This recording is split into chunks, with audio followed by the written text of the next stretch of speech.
오늘 하나님의 말씀을 가지고 변함없는 결심이라는 제목으로 하나님 말씀을 받도록 하겠습니다. 여러분 이제 2학기를 본격적으로 이제 시작합니다. 이제 물론 학생들은 피부로 느껴지죠. 이제 개강이 눈앞에 있고 벌써 개강이 시작되었습니다. 또 회사 다니는 청년들의 이 가을을 잘 보내야지 고과표를 잘 받고 승진을 하든지 연봉 협상을 하겠죠. 취준생도 마찬가지죠. 이 시간을 잘 준비해야 합니다. 그런데 여러분, 이런 바쁜 시기에 우리가 하는 일이 있는데요. 그건 바로 결심입니다. 변함없는 결단을 내리죠. 내가 이번 2학기를, 이번 가을 겨울을 어떻게 지내고 보내느냐에 따라 내년이 달라지기 때문입니다. 여러분의 세운 계획들이 있을 겁니다. 그리고 이루고 싶은 목표들이 있죠. 그런 것들을 잘 준비해 나가시기를 축복합니다. 그런데 정말 결심하고 결단해야 할 것이 있는데 그건 바로 신앙과 믿음에 있어서의 결심과 결단입니다. 제가 무언가를 시작할 때 제일 좋아하는 본문 중에 하나가 바로 오늘의 본문입니다. 여호수아 24장의 본문입니다. 여호수아가 삶의 끝자락에 서 있습니다. 그리고 여호수아는 삶의 끝을 맞이하게 되고 그 삶의 끝에서 지도자를 잃어버린 이스라엘 백성들에게 마지막에 권고하는 장면입니다. 즉 다시 새롭게 시작하는 이스라엘 백성들에게 무엇이 필요한지, 뭐가 중요한지에 대해 알려주고 있는 본문이 바로 이 본문입니다. 우리가 어떻게 보면 7, 8월 달을 굉장히 느슨하게, 물론 우리 국내 선교도 가고 해외 선교도 갔지만 이제 다시 결단하고 결심하고 이 학기를 어떻게 맞이하느냐, 그 시작점에서 오늘 하나님이 우리에게 무슨 말씀을 하시는지 우리 말씀을 믿음으로 받으시기 바랍니다. 오늘 보시면요, 어떤 상황과 환경과 분위기 속에서 절대로 포기할 수 없는 것들을 이야기합니다. 결심하고 결단하는 것들이 흔들리지 않아야 됨을 이야기합니다. 그 비밀은 무엇이냐? 첫 번째는 무엇을 결심해야 되냐면요, 버리기로 결심하셔야 돼요. 여러분, 버리기로 결심하십시오. 첫 번째, 무엇을 버려야 될까요? 이 선고하는 사람들의 대표적인 행동 반경이 있습니다. 행동 반응이 있는데요, 그걸 잘 생각해 보니까 버리는 겁니다. 성공한 사람들은 잘 버렸습니다. 뭘 버렸느냐? 자신의 성공에 방해되는 것들을 버렸어요. 예를 들면 나태한 것들을 버렸고요. 그리고 아니란 생각을 버렸고요. 그리고 심지어는 자기 주변에 있는 친구들까지도 버렸습니다.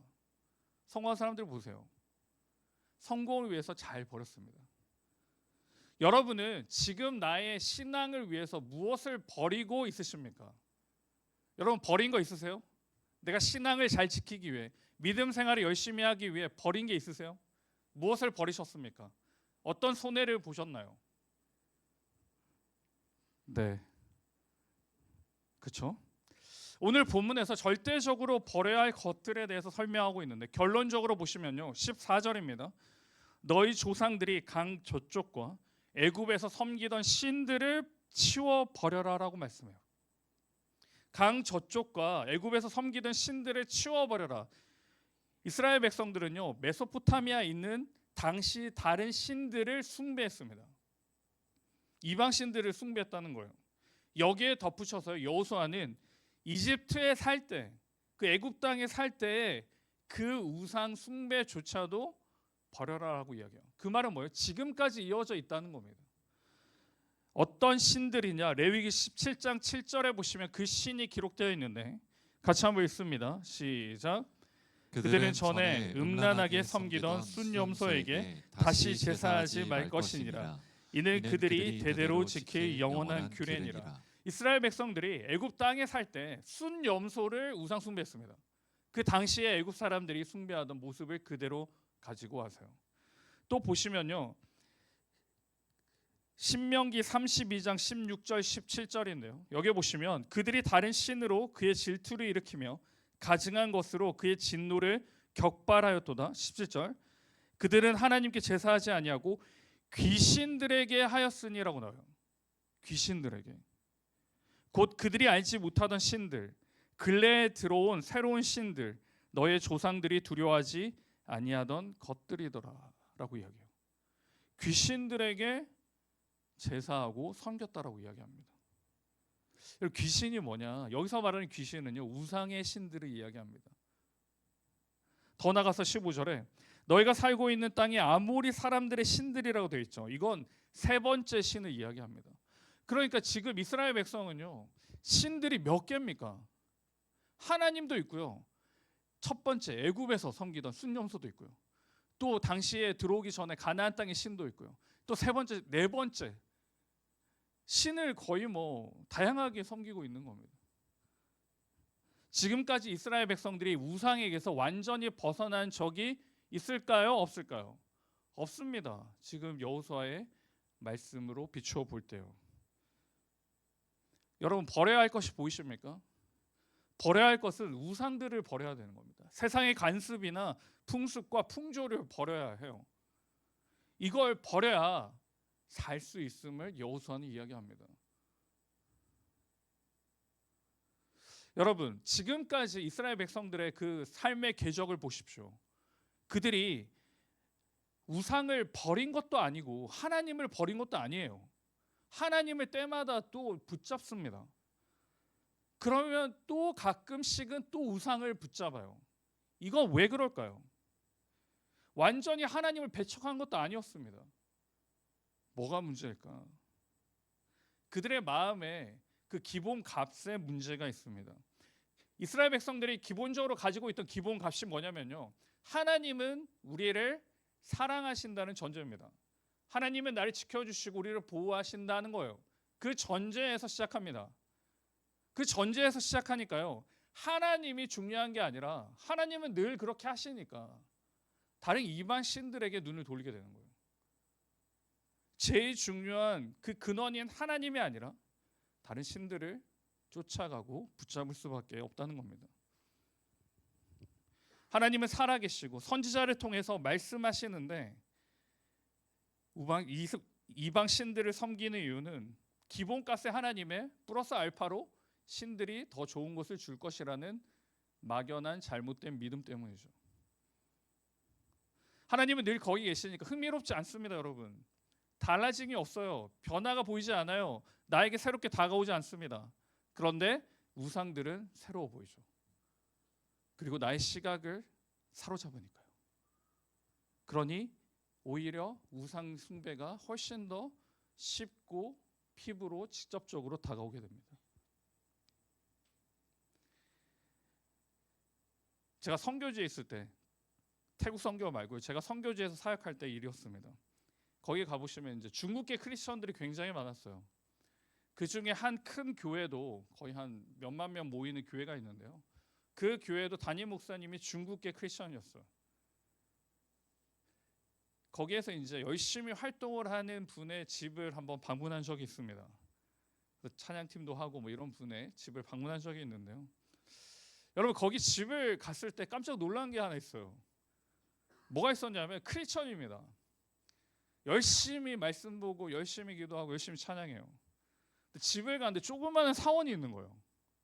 여러분, 중국 분들 집에 가면 조그만 사원들 있잖아요. 집에 이렇게 향 피워놓고 그게 있는 거예요. 그래서 제가 이게 뭘까 보니까 주일에는 열심히 교회를 가서 열심히 섬깁니다. 주중에는요, 그 신상을 모시고 열심히 섬기는 거예요. 왜 그럴까? 왜 그럴까요? 진리를 진리로 받지 못하는 거예요. 믿음이 없는 겁니다. 뭐가 진짜인지 알 수 없기 때문에 열심히 하는 거예요. 교회도 열심히 가고 사신도 열심히 모시고 뭐가 나에게 은혜를 그리고 좋은 것을 줄지 모르기 때문이에요. 우매하죠. 여러분, 우매합니다. 그런데 우리가 잘 생각해야 할 게 있는데요, 여러분의 집에는 그런 신상이 없죠.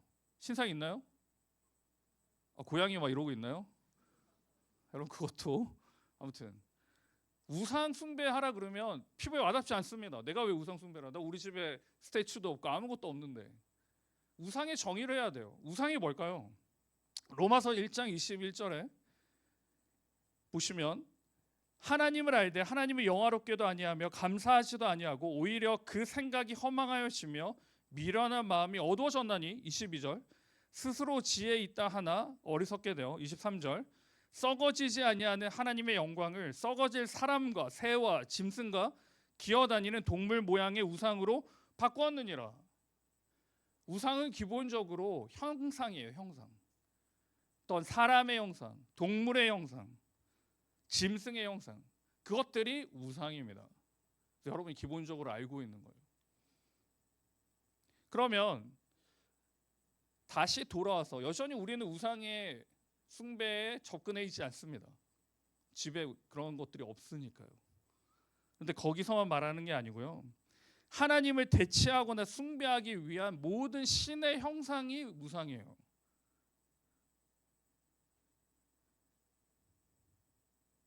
에베소 5장 5절에 같이 한번 읽겠습니다. 시작. 너희도 정녕 이것을 알거니와 음행하는 자나 더러운 자나 탐하는 자 곧 우상 숭배자는 다 그리스도와 하나님의 나라에서 기업을 얻지 못하리니. 네, 골로새 3장 5절도 같이 읽겠습니다. 골로새 3장 5절 시작. 그러므로 땅에 있는 지체를 죽이라. 곧 음란과 부정과 사욕과 악한 정욕과 탐심이니 탐심은 우상 숭배니라. 성경에서 말하고 있는 우상 숭배를 이야기합니다. 그냥 형상에 대해서 그걸 섬기고 붙들고 사는 거 우상 숭배고, 또 더 나가서 탐심도 우상 숭배라고 합니다. 즉 정신 영역까지도 하나님에게서 벗어난 모든 것들이 우상 숭배라고 이야기해요. 하나님이 아닌 다른 존재의 마음을 빼앗기고 그 존재 가운데 붙들려 끌려가는 인생 모두가 우상 숭배하는 인생이에요. 여러분, 우상 숭배하는 게 왜 문제가 될까요? 왜 하나님이 아니라 뭐 다른 걸 조금 더 생각할 수도 있고 다른 걸 좀 더 붙잡을 수도 있고 좋아할 수도 있는데 왜 성경에서는 우상 숭배하지 말라고 하느냐? 왜 그럴까요? 답이 있습니다. 16절입니다. 그들은 이방 신을 섬겨서 주님께서 질투하시게 하셨으며 역겨운 짓을 하여 주님께서 진노하시게 하였다. 하나님의 성품 때문이에요. 하나님은 어떠한 분이시라고 말씀하나요? 질투하시는 하나님이에요. 와, 하나님의 마음이 얼마나 좁으시기에 질투를 하시나. 여러분, 누군가를 질투해 보신 적 있으십니까? 없군요. 저는 있어요. 여러분, 질투를 받으신 적 있나요? 그것도 없나요? 도대체 어떤 세상을 여러분, 질투할 때 기본 값이 있습니다. 예를 들겠습니다. 질투라는 대상은요, 나보다 조금 더 뭐라고 해야 될까요? 뭔가 조금 부족할 때, 나보다 좀 부족한데 이 친구가 나보다 더 인기가 많을 때 질투가 되는 거예요. 우리 옆에 있는 친구들 얼굴 한번 봅시다. 나보다 좀 괜찮나요? 아니면 뭐 어떤가요? 얘는 인기가 있으면 안 되는데 나보다 더 안 좋은데 인기가 있으면 어떻게 해요? 질투가 나는 거예요. 그런데 질투하지 않는 경우가 있습니다. 범접할 수 없는 사람일 때. 누가 봐도 저 사람은 다 좋아하게 돼 있어. 그러면 여러분 질투가 돼요? 아니요. 그냥 포기하는 거예요, 여러분. 하나님이 질투하신다는 건 뭐예요? 말도 안 되는 대상을 사람들이 쫓아가고 사랑하니까 가만히 두고 볼 수 없는 거예요. 비교 대상이 안 되는데 하나님이 아니라 아무 능력도 소망도 없는 우상을 쫓아가기 때문에 질투하시는 겁니다. 우리의 질투를 생각하면 안 돼요. 범접할 수 없는데 비교 대상도 아닌데 우리가 그곳에 쫓아가고 살아가기 때문이에요. 그러니 결단코 하나님은 이 질투하심으로 말미암아요 돌이키게 하십니다. 돌아오게 하세요. 여러분, 다시 돌아와서요. 우리는 우상 숭배하고 있는가? 네, 우리도 우상 숭배하고 있어요, 여러분. 여러분의 마음과 생각을 빼앗기고 있는 그게 우상 숭배입니다. 어떻게 그걸 확인할까요? 여러분의 시간을 확인해 보십시오. 시간과 돈을 생각해 보세요. 그리고 내가 언제 행복할지를 생각해 보십시오. 이 세 가지 중에 하나님이 없다면요, 나는 우상 숭배 중이에요. 내가 게임을 할 때 즐겁나요? 행복한가요? 나는 그게 우상 숭배예요. 내가 공부를 할 때 행복하고 즐겁나요? 없죠, 그런 지체들은. 혹시나. 그러면 나의 우상은 뭐예요? 공부예요. 내가 여자친구와 남자친구를 만날 때 행복한가요? 그리고 그 헤어지고 나면 뭐 이렇게 내일 만나자고 하고 집에 가면 너무 슬픈가요? 그럼 나의 우상은 뭐예요? 여자친구, 남자친구예요. 여러분, 우리 우상 숭배하고 있습니다. 나의 미래에 대해 걱정과 고민과 염려 때문에 하나님이 보이지 않습니까? 그게 우상이에요, 여러분. 우상 숭배하면 어떻게 된다고요? 질투하시는 하나님이 가만두지 않습니다. 비교 대상이 아니기 때문이에요. 결단코 돌이키게 하십니다. 여러분, 이스라엘 백성과 우리의 삶이 굉장히 비슷한 궤적을 가지고 있습니다. 신들을 가지고 있죠. 믿는, 소망하는, 의지하는 것들이 많습니다. 그렇게 할 때 어떻게 해요? 하나님은 보이지 않아요. 우리가 하나님의 백성이라고 함에도 불구하고 그 우상으로 말미암아 우리는 하나님의 자리가 없습니다. 여러분, 꼭 기억하십시오. 변함없는 결심, 먼저 뭘 해야 된다고요? 버려야 돼요. 버려야 돼요. 하나님을 남기고 모든 것을 다 버려야 됩니다. 그게 여러분이 계속해서 해 나가야 될 결심이고 결단이고 반응이어야 됩니다. 무엇을 버릴지 오늘 꼭 집에 가서 생각해 보십시오. 하나님 없이 즐거워하고 기뻐하는 것들을 버리십시오.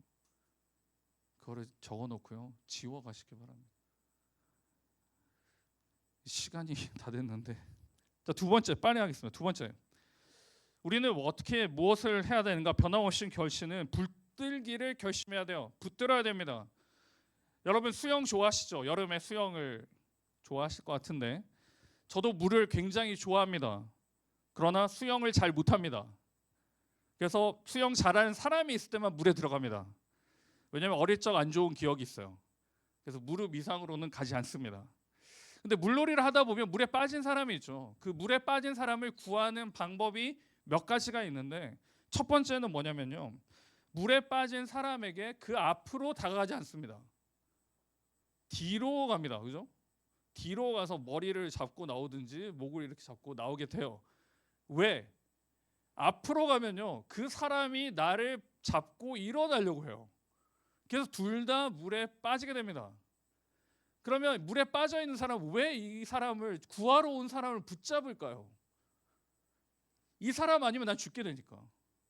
그러니 초월적인 힘이 발생합니다. 이게 우리의 신앙이에요, 여러분.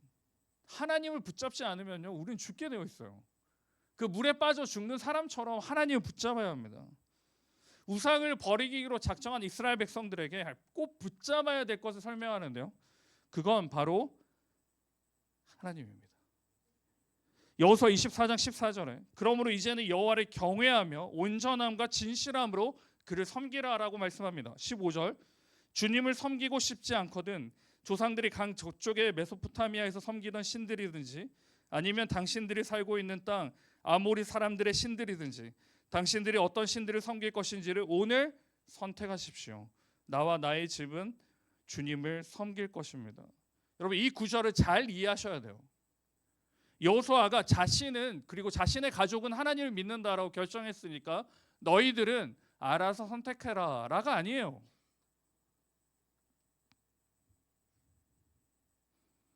하나님 말을 붙들고 사는 게 얼마나 중요한지를 가정법을 들어서 설명하고 있는 겁니다, 여러분.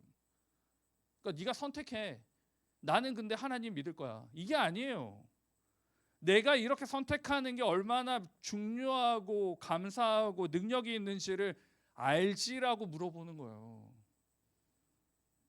그러니 하나님을 붙들고 그분만을 붙잡고 살아야 합니다. 그게 뭘까? 그게 뭘까? 본문에 나왔죠. 경외하고 온전함과 진실함으로 하나님을 섬기는 겁니다. 이 온전함이라는 원어는 탐밈이라는 단어를 사용하는데요, 주로 하나님께 흠이 없고 깨끗한 제물을 드릴 때 사용하는 단어였어요. 즉 위선이 없고요, 그리고 단순하고 마음에서 우러나와 진심으로 섬기는 것을 이야기해요. 예배입니다. 여러분, 예배를 어떻게 드리세요? 신령과 진심으로 드리고 계십니까? 무탐임이라고 했잖아요. 위선 없고 단순하고 마음에 우러나와서 드리는 예배. 그게 하나님을 붙들기로 결심한 겁니다. 그 붙들기로 결심했을 때요, 이 예배를 통해서요, 우리는 한 주간을 살아갈 힘과 능력을 누리고 선포하며 살 수 있습니다. 근데 예배를 드릴 때 나와서요, 그냥 시간 때우기로 그냥 앉아 있다 그냥 가면요, 한 주간도 그냥 흘러갑니다. 은혜가 없고 능력도 없고 고백도 없습니다. 여기에 대한 이스라엘 백성의 반응이 있는데 16절에 보시면 우리가 결단코 여호와를 버리고 다른 신들을 섬기지 않기로 결단합니다. 그 이유가 뭐냐? 17절에 오늘 본문 10절입니다. 같이 한번 읽습니다. 시작. 이는 우리 하나님 여호와께서 친히 우리와 우리 조상들을 인도하여 애굽 땅 종되었던 집에서 올라오게 하시고 우리 목전에서 그 큰 이적들을 행하시고 우리가 행한 모든 길과 우리가 지나온 모든 백성들 중에서 우리를 보호하셨으며 18절입니다. 여호와께서 또 모든 백성들과 이 땅에 거주하던 아모리 족속을 우리 앞에서 쫓아내셨습니다. 그러므로 우리도 여호와를 섬기리니 그는 우리 하나님이시니이다 하니라. 아멘. 이스라엘 백성들이 여호수아의 마지막 그 삶의 문턱에서, 마지막의 그 문턱에서 그 충언을 그리고 말씀의 선포를 새겨 듣습니다. 우리도 여호와만을 섬기겠다. 근데 그냥 추상적으로 섬기는 게 아니에요. 그냥 섬기라고 하니까 섬기는 게 아닙니다. 이유가 적혀 있죠. 이유가 뭐라고 합니까? 18절에 지금까지 17절부터 자신의 조상들에게 이어져 오신 하나님의 보호하심과 인도하심을 경험했고, 또한 18절에 자신들도 이 땅에서 하나님의 역사를 경험했기 때문에 하나님만을 섬기기로 결정하고 결심하고 결단합니다. 여러분에게 한 가지 권면합니다. 여러분, 하나님이 여러분에게 나쁜 것을 주신 적이 있으신가요? 나쁜 것을 주신 적이 있으십니까? 하나님 국내 선교를 왜 가라고 해가지고 이렇게 얼굴도 타고 씻는 것도 1시간씩 걸리고 나쁜 것을 주신 적이 있나요? 아니면 여러분이 지금 우상으로 붙들고 있는 그 세상의 것들이 여러분에게 나쁜 것을 주고 있나요? 하나를 선택해야 됩니다. 여러분은 무엇을 선택하시겠습니까? 오늘 이 학기를 시작함에 있어서요, 또 여러분의 바쁜 일상이 시작되겠죠. 그 일상 가운데 절대로 포기하지 말아야 할 결심입니다. 하나님 앞에 나아가는 모든 것들, 방해하는 그 모든 것들을 다 버리십시오.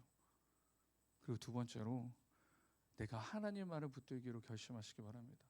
이 예배에 전심으로 나오시고요, 이 예배에 정말 은혜를 누리고요, 그 은혜로 말미암아 한 주간을 하나님의 그 사랑과 축복으로 살아가기를, 그게 여러분이 되기를 정말 주님으로 축복합니다. 예배가 회복될 때요, 여러분의 삶은 달리 해석될 줄 믿습니다. 예배가 은혜가 될 때요, 여러분이 마주하고 있는 문제는 거뜬히 넘어갈 힘과 지혜가 하나님으로부터 나타날 줄 믿습니다. 여러분, 이 믿음 붙잡고요, 우리 이번 2학기를 공동체와 거룩한 무리와 이 은혜의 예배 가운데 그걸 지켜가며 2학기도 기대하고 사모함으로 달려가는 우리 모두가 되기를 주님의 이름으로 축원드립니다.